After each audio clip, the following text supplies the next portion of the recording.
சங்கரங்கோயில் பகுதி சங்கரங்கோயில் நகராட்சி பகுதியில் நேற்று இந்த வடக்குப்பூர் கிராமத்தைச் சேர்ந்த முருகன் என்ற ஒரு வாகன ஓட்டுநர், ஒரு வேன் டிரைவர் கோயிலுக்கு அவங்களுக்கு இந்த பகுதியில் இருக்கக்கூடிய மக்களை கூட்டிட்டு போயிட்டு திரும்ப கூட்டிட்டு வரக்கூடிய நேரத்தில் சங்கரங்கோயில் டவுன்ல வச்சு ஒரு 4 காவலர்களால் தாக்கப்பட்டு உயிரிழந்தார் அப்படிங்கிற செய்தி கேட்டு இன்னைக்கு அவங்களுக்கு ஆறுதல் சொல்வதற்காக கழக பொதுச் செயலாளர் ஐயா எடப்பாடியார் அவர்களின் உத்தரவுக்கிணங்க நான் முன்னாள் அமைச்சர் அன்பு சகோதரி ராஜலட்சுமி, முன்னாள் சட்டமன்ற உறுப்பினர் தெற்கு மாவட்ட கழக செயலாளர் செல்வம் மோகன்தாஸ் பாண்டியன் உட்பட கழக நிர்வாகிகள் எல்லாரும் இங்க வந்திருக்கோம்.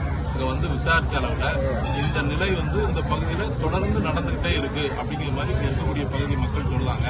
இங்க இருக்கக்கூடிய காவல்துறையும் அரசு அதிகாரிகளும் அவங்கள்ட்ட என்ன சூழ்நிலைக்கு போனாலும் வியாபார நிமித்தமாவோ எது போனாலும் அங்க இருக்கக்கூடிய ஆட்கள் ஊர் பேரை கேட்டு ஒரு ஜாதிய வன்கொடுமையில ஈடுபடுவது மாதிரியும் அதை கூடுதலா அவங்க இம்ப்ளிமெண்ட் பண்ணது மாதிரியும் இங்க இருக்கக்கூடிய பகுதி மக்கள் சொல்றாங்க.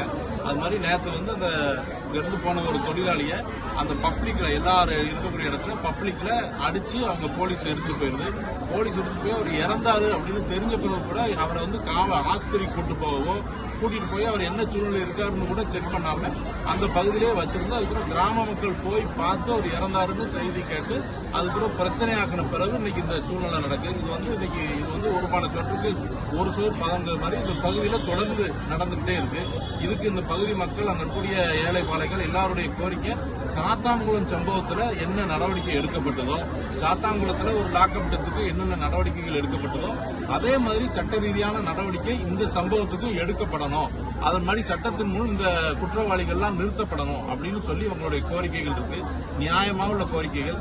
அதை திசை திருப்புவதும் வண்ணமாக அவர் இப்போ அவர் இறந்ததை திசை திருப்பும் வண்ணமாக அவர் மது அறிந்து விட்டு வந்தார், அதை செஞ்சுட்டு வந்தார், இதை செஞ்சுட்டு வந்தார்னு போலியாவும் கூறப்படுவதாக சொல்லுவாங்க. அது திசை திருப்பணும் அப்படி கூறப்படுவதாக சொல்லுவாங்க. இதுக்கு உரிய விசாரணை மேற்கொண்டு அந்த மேஜிஸ்ட்ரேட் போக நம்ம இன்னைக்கு மேஜிஸ்ட்ரேட் விசாரணைக்கு போகுதுங்கிற மாதிரி சொல்லுவாங்க. அது மாதிரி செஷன்ஸ் கோர்ட் நீதிபதி அது மாதிரி உரிய விசாரணைகள் நடைபெற்று அந்த போஸ்ட்மார்ட்டம் ரிப்போர்ட்டும் நல்லபடியா இதற்கு சட்ட ரீதியா உள்ள நடவடிக்கை எடுத்தா தான் அந்த மக்களுக்கு ஒரு நிவாரணம் கிடைக்கும். அது போக அந்த இறந்த தொழிலாளிக்கு ஒரு 3 குழந்தைகள் இருக்கிறதாகவும் சின்ன வயசு குழந்தைகள் இருக்கிறதுனாலையும் அவங்க மனைவி ஒரு 32 வயசு தான் அவங்க மனைவிக்கு ஆகுது. அதனால அவங்க குடும்பத்துக்கும் அவங்க வாழ்வாதாரம் இருக்கிறது மாதிரி ஒரு அரசு வேலை, அவங்க குடும்பத்துக்குள்ள நிதி ஒரு பெரிய லெவலில் 1 கோடி ரூபாய் அளவுக்கு வேணுங்கிறது மாதிரி அனைத்துமே அண்ணா திராவிட முன்னேற்ற கழகத்தின் சார்பாக நாங்கள் கேட்டுக்கொள்கிறோம். இதனால சட்ட ஒழுங்கு என்ன மாதிரி இருக்குன்னு நீங்க தமிழ்நாட்டில் முழுக்க எல்லா பகுதியிலுமே சட்ட ஒழுங்கு சரி கிடையாது. எங்க சட்ட ஒழுங்கு நியாயமா இருக்கு சொல்லுங்க? அவன் கொள்ளடிச்சு போறான், போதைப் பொருள் இங்க இருந்து கடத்திட்டு போறான். கண்டன்னா இந்த மேக்க போற கனிம வளங்கள்லாம் போகுது. அதெல்லாம் ஒன்னும் தடுத்து நிறுத்ததுக்கோ இந்த போதைப் பொருளை யூஸ் பண்ணதுக்கோ எங்கேயும் பிடிக்கிறதுக்கு ஆள் இல்லை. ஐயோ பாவம் ஒரு வேன் டிரைவர் அப்படி அடிச்சு கொடுறதுலதான் இவங்க நிலை நிறுத்திருக்காங்களா? எல்லா இடத்துலயும் இதான் இருக்கு. சட்டம் வந்து ஒரு பகுதியும் சரியா இல்லை. இந்த சம்பவத்துல உங்க கட்சிகளோட நிலைப்பாடுன்னா உங்களோட நிலைப்பாடு, இந்த சம்பவத்துல நியாயம் கிடைக்கணும், நீதி கிடைக்கணும், சட்டப்படியாவில் நியாயம் கிடைக்கணும் எங்களோட நிலைப்பாடு.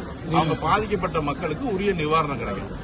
இதை கண்டிச்சு போராட்டம் அது எங்க தலைமையில கேட்டு எங்க தலைமை என்ன சொல்றோம் அப்படி நாங்க